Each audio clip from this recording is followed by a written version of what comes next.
और अब इस बुलेटिन में बात कर लेते हैं, हवा पानी सब खराब है। अभी तो हालात यही दिखाई दे रहे हैं कि दिल्ली एनसीआर में प्रदूषण का स्तर लगातार बढ़ता जा रहा है, जबकि खतरनाक होता जा रहा है। बल्कि हवा में जहर दिवाली के बाद से लगातार घुल रहा है। दिल्ली के कई इलाकों में AQI 700 के पार है। आसमान में स्मॉग की मोटी परत दिखाई दे रही है, छाई हुई है। और इस प्रदूषण से फिलहाल दिल्ली और एनसीआर को कोई राहत मिलने की उम्मीद दूर दूर तक नजर नहीं आ रही है। सांस लेना मुश्किल हो गया है। जहरीली हवा होने की वजह से लोगों को आंखों में जलन, सांस लेने में परेशानी, घुटन, गले और नाक में खराश जैसी समस्याएं हो रही हैं लगातार। दिल्ली एनसीआर में बढ़ते प्रदूषण का मामला एक बार फिर से सुप्रीम कोर्ट पहुंच चुका है और सुप्रीम कोर्ट इस मामले में आज सुनवाई भी कर रहा है। CJI NV Ramana, justice Chandrachud और जस्टिस सूर्यकांत की स्पेशल बेंच प्रदूषण के मामले की सुनवाई कर केंद्र और दिल्ली सरकार को कड़े निर्देश दे रही है। और कई सवाल भी सुप्रीम कोर्ट की तरफ से पूछे जा रहे हैं, क्योंकि मात्र पराली ही नहीं, कई कारण हैं प्रदूषण में इजाफा करने को लेकर।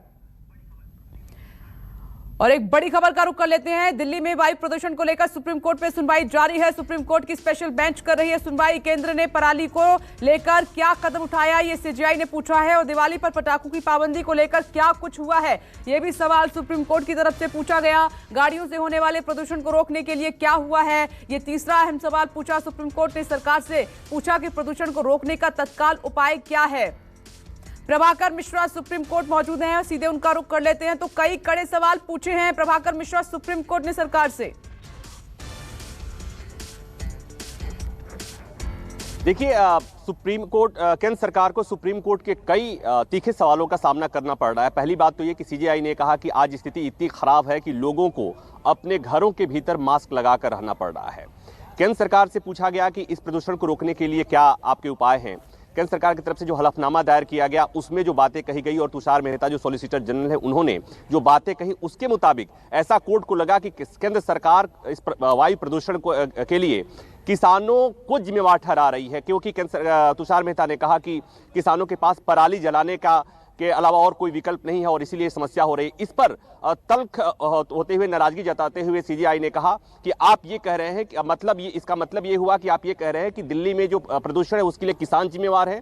तो अगर किसान जिम्मेवार है तो दिवाली में पटाखों की पाबंदी को लेकर क्या हुआ, दिवाली में जो दिल्ली में जो गाड़ियों से प्रदूषण होता है उसके लिए क्या हुआ। तो कुल मिलाकर ये कि सुप्रीम कोर्ट को इस बात पर आपत्ति थी कि केंद्र सरकार के इस दलील से कि पराली ही दिल्ली और NCR में वायु प्रदूषण के लिए जिम्मेवार है। और बार बार कोर्ट ये केंद्र सरकार से पूछ रही है कि अगर पराली की समस्या पर फिलहाल कोई इस तरह से कोई समाधान नहीं निकल रहा है तो बाकी जो चीजें हैं, बाकी जो कारक हैं प्रदूषण के लिए, कोर्ट ने कहा कि 70 to 80% जो कॉजेज हैं पॉल्यूशन के, उसके लिए अन्य कारण हैं, जैसे गाड़ियों के द्वारा फैला हुआ प्रदूषण, इसके अलावा और भी प्रदूषण है। तो उसको रोकने के लिए सरकार क्या कर रही है और केंद्र सरकार उसको जवाब देने की कोशिश कर रही है। तुषार मेहता जवाब देने की कोशिश कर रहे हैं, कोर्ट संतुष्ट नहीं दिख रहा है।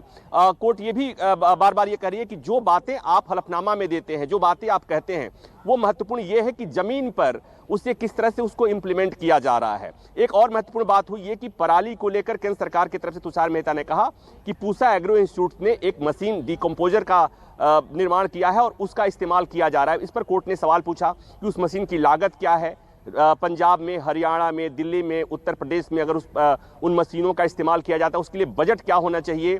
क्या आपके पास कोई ऐसा आंकड़ा है कि आप बता सकें कि किन राज्यों में पैडी की खेती कितनी होती है, ताकि उसी के हिसाब से कितनी मशीन की जरूरत होती है, कितना बजट होना चाहिए। ये तमाम ऐसे सवाल हैं जो सरकार को असहज कर रहे हैं। और हालांकि तुषार मेहता पूरी तैयारी के साथ आए हैं, उन्होंने ये भी बताने की कोशिश की कि कितने धान की खेती होती है और बजट का कैलकुलेशन भी बताने की कोशिश कर रहे हैं। तो कुल मिला के ये कि केंद्र सरकार लगातार ये कन्विंस करने की कोशिश कर रही है कि सरकार हाथ पर हाथ धरे हुए बैठी नहीं है। लेकिन जो CJI की टिप्पणी थी वो बहुत महत्वपूर्ण है कि सरकार काम भी कर रही है लेकिन जमीन पर दिख नहीं रहा है। लोगों को अपने घरों में मास्क लगाकर रहना पड़ रहा है। और महत्वपूर्ण बात यह कि केवल किसानों और किसानों की पराली को प्रदूषण के लिए जिम्मेवार ठहरा करके पल्ला नहीं झाड़ा जा सकता। उसके लिए जो पराली के अलावे भी जो कारण है उस पर भी गंभीर चिंतन की जरूरत है और उसका भी उपाय निकाले जाने की जरूरत है। अभी भी सुनवाई चल रही है। ठीक है प्रभाकर, आते हैं आपके पास। मेरे और भी तमाम सहयोगी इस वक्त आपको टीवी स्क्रीन पर नजर आ रहे हैं। दीपक दुबे नोएडा से हमें अपडेट करेंगे क्या हाल है इस वक्त, वो तस्वीर दिखाने वाले हैं। ITO से मेरी सहयोगी दिव्या अग्रवाल मौजूद हैं और साथ ही विमल कौशिक भी आपको टीवी स्क्रीन पर कनॉट प्लेस से नजर आ रहे हैं। सभी का हम रुख करेंगे, लेकिन एक एक करके पहले रिपोर्ट दिखा देते हैं। देखिए, एनसीआर में पोल्यूशन का 3rd डिग्री टॉर्चर लगातार जारी है। हालात बेहतर होने के बजाय और बदतर होते जा रहे हैं। इस वक्त मैं अक्षरधाम के पास मौजूद हूँ। आपको यहाँ से पूरा का पूरा जो व्यू दिख रहा होगा उसमें पूरी तस्वीर धुंधली नज़र आ रही होगी। दरअसल ये जो धुंधलापन है ये है वो सफ़ेद चादर, वो सफ़ेद जहरीली चादर जो पिछले 8 दिनों से दिल्ली के आसमान पर छाई हुई है। और हर इलाका, चाहे वो दिल्ली का कोई भी इलाका हो, चाहे एनसीआर का कोई भी इलाका हो, तमाम इलाके जो हैं वो ज़बरदस्त पोल्यूशन से जूझ रहे हैं। तमाम लोग जो हैं वो ज़बरदस्त पोल्यूशन से जूझ रहे हैं। जो एयर क्वालिटी लेवल है वो लगातार बेहद खतरनाक स्तर पर बना हुआ है। ज़रूरत है कुछ कड़े कदम उठाने की। हालांकि सरकार की तरफ से लगातार कदम उठाए जा रहे हैं। जगह जगह पानी का छिड़काव कराया जा रहा है। साथ ही कंस्ट्रक्शन जो साइट्स हैं उनकी निगरानी की जा रही है। लेकिन ये केवल फौरी उपाय हैं। अगर यही हालात और कुछ दिन तक बने रहे तो वाकई में दिल्ली वालों का सांस लेना दूभर हो जाएगा। जो एक्सपर्ट्स हैं, जो डॉक्टर्स हैं, वो पहले ही कह चुके हैं, पहले ही कई वार्निंग जारी कर चुके हैं कि लोग घरों से बाहर ना निकले, खासकर मॉर्निंग वॉक ना करें। जो एक्सरसाइज उन्हें करनी है तो वो घरों में ही, और वो भी खिड़की दरवाजे बंद करके करें, क्योंकि PM 2.5 और PM 10 दोनों का ही लेवल बेहद खतरनाक स्तर पर पहुंचा हुआ है, जो हमारी सांस के साथ जब शरीर के अंदर जा रहा है तो कई बीमारियों को भी अंदर प्रवेश करवा रहा है। भी काफ़ी धुंधला नज़र आ रहा है। वजह वही है, सफ़ेद चादर धुएँ की, जहरीली धुएँ की जो सफ़ेद चादर पूरी दिल्ली और एनसीआर के आसमान पर छाई हुई है, वो वाकई में लोगों के लिए अब बेहद ही भयानक होती जा रही है और लोगों का इससे दम घुटने लगा है। कैमरा सुनील के साथ विमल कौशिक, न्यूज़ 24 दिल्ली। विमल, हमने आपकी रिपोर्ट देखी, सालों से आप कवर कर रही हैं स्थिति, बदला क्या है? हर बार हम कवर करते हैं, हम रिपोर्ट दिखाते हैं, फिर दोबारा आएंगे तो फिर वैसी स्थिति होगी नेक्स्ट ईयर। बदलाव क्या हो रहा है? मैं ये नहीं समझ पा रही हूं, इतना कुछ होने के बावजूद भी। केवल बदला तो सिर्फ साल ही है। हर साल दर साल यही हालात है। इस वक्त मैं कराट प्लेस में मौजूद हूं। मैं आपको तस्वीर दिखाता हूं। देखिए, ये सामने स्क्रीन लगी हुई जिस पर PM 2.5 और PM 10 दोनों का ही लेवल आ रहा है। तो और ये जो फिगर्स है, ये देखकर वाकई में स्थिति कितनी गंभीर है इसका अंदाजा लगाना ज्यादा मुश्किल नहीं है। 555 जो PM 10 का लेवल है और 440 के आसपास PM 2.5 का लेवल है। ये दोनों ही चीजें सांस के जरिए जब शरीर के अंदर प्रवेश करती है, शरीर के अंदर जाती है, तो बेहद ज्यादा शरीर को बीमार करती है। अंदर से कई बीमारियां नहीं लोगों को इसके चलते झेलनी पड़ेगी। और सबसे जो शुरुआती जो चीजें दिख रही है वो आंखों में जलन और गले में खराश, ये तो लगातार लोगों को बनी हुई है। और क्योंकि काम पर निकलना लोगों की मजबूरी है, घर में भी कब तक बैठेंगे, और घर में भी क्योंकि कोरोना के चलते पहले ही लोग लॉकडाउन में काफी समय तक घरों में रहे हैं, तो लोग अब बाहर भी निकल रहे हैं, लेकिन बाहर निकलकर उन्हें पोल्यूशन से दो चार होना पड़ रहा है। और हालांकि सुप्रीम कोर्ट ने भी इसको लेकर कड़ी टिप्पणी की, और पहले भी कोई ये पहली बार नहीं कि सुप्रीम कोर्ट ने इसको लेकर कोई टिप्पणी की। पहले भी सुप्रीम कोर्ट को ये तक कहना पड़ा था कि दिल्ली गैस चैम्बर बन गई है। उसके बावजूद हालात कुछ नहीं बदले, हालात वही के वही है। हर साल यही तस्वीर होती है। इसी तरीके से सर्दियों की शुरुआत के साथ पोल्यूशन वापसी करता है, लेकिन सरकार के सिर्फ दावे दिखाई देते हैं। जो सड़क पर काम होना चाहिए वो काम नहीं दिखाई दे रहा है। हालांकि ग्रैब सिस्टम लागू किया गया, अब ये हो सकता है कि आप सही कह रहे हैं, सिर्फ दावे हैं और धरातल पर कुछ नहीं है। दिव्या, क्या बदला है? ऐसे ही मैं एंकरिंग करती हूँ हर साल, आप रिपोर्टिंग करती हैं, सुप्रीम कोर्ट सुनवाई करता है, फटकार लगती है, लेकिन तस्वीर वही होती है हर साल।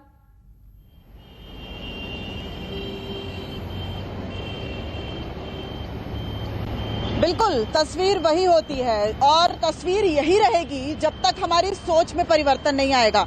एक छोटी सी तस्वीर दिखाती हूँ ITO की। देखिए, ये वॉलंटियर्स जो हैं वो यहाँ पर अपना काम कर रहे हैं युद्ध प्रदूषण के विरुद्ध, यानी रेड लाइट ऑन और आपकी गाड़ी ऑफ। बहुत छोटी सी बात है कि जब आप रेड लाइट पर आए तो अपनी गाड़ी ऑफ कर दीजिए, चाहे 30 सेकंड के लिए या 40 सेकंड के लिए। लेकिन जब ये वॉलंटियर्स लोगों को कहने जाते हैं तो लोग नहीं सुनते हैं। उन्हें लगता है कि वो जब तक गाड़ी ऑन करेंगे तब तक रेड लाइट हो जाएगी और उनका पेट्रोल उसमें फूकेगा। यही सोच बदलनी है। छोटी छोटी चीजों से हमें सीखना होगा। हमें ये समझना होगा कि अगर हम 40 सेकंड के लिए भी गाड़ी को ऑफ करते हैं तो हम जो वायु में प्रदूषण है उसकी मात्रा को कम कर सकते हैं। PM 2.5 देखिए, इस वक्त ITO का मैं अगर आपको दिखाऊं 499 है, जो कि 60 माइक्रोग्राम क्यूबिक प्रति मीटर होना चाहिए। क्या हालात हैं। चलिए, कुछ प्रॉब्लम आ गई है, मैं आऊंगी दिव्या आपके पास। तो ये कुछ छोटी सी कोशिश हो रही है, लेकिन लोगों को भी थोड़ी समझदारी का एग्जाम्पल देना होगा, उनको भी साथ देना होगा स्ट्राइक में, क्योंकि एक कारण नहीं है, कई कारण हैं। दीपक, सीधे आपके पास आ रही हूं, क्या उत्तर प्रदेश की सरकार कुछ कदम उठा रही है? नोएडा में स्थिति बहुत खराब है, डेली आप दिखा रहे हैं। कर दो, पता नहीं कैसे।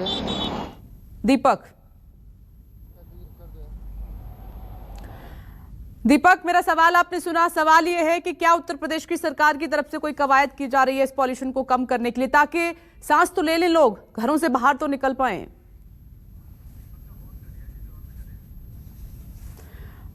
चलिए, दीपक से संपर्क नहीं हो पा रहा है, लेकिन एक रिपोर्ट आपको दिखा देते हैं।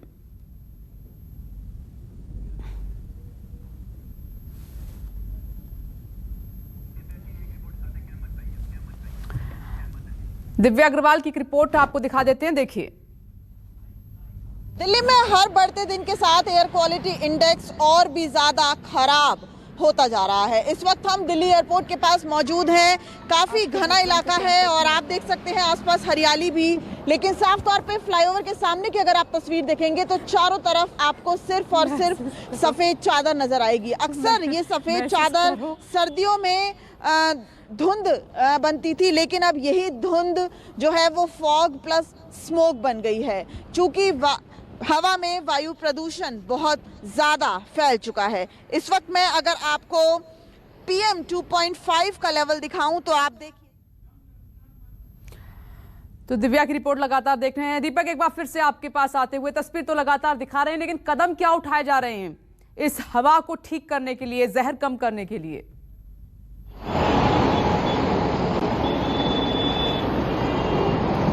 जी, प्रशासन चिंतित है, लेकिन जिस तरह से सुप्रीम कोर्ट के द्वारा अभी फटकार लगाई गई है, तो हो सकता है कि कुछ आने वाले समय में केंद्र सरकार की तरफ से कुछ ऐसे कड़े कदम उठाए जाएं और राज्य सरकार की तरफ से भी, जिससे कि जो एयर क्वालिटी है वो बेहतर हो सके। औद्योगिक धंधे जो जहरीली हवाएं जो निकालते हैं कंपनीज में, उस पर ध्यान देना होगा।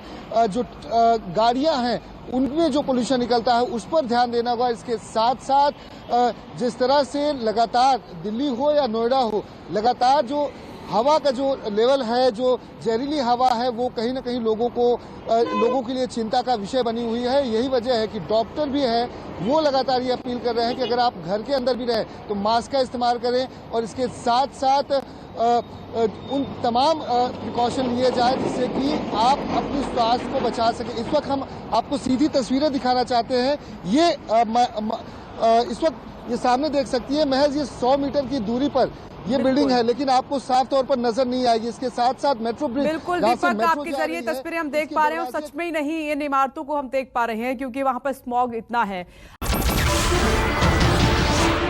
नमस्कार, मैं हूं मानक गुप्ता। अगर आपको हमारा ये वीडियो पसंद आया हो तो इसे लाइक और शेयर जरूर करें, और हाँ, हमें सब्सक्राइब और फॉलो करना ना भूलें, ताकि आप देश और दुनिया की कोई खबर मिस ना करें। तो जुड़े रहिए हमारे साथ और देखते रहिए News 24।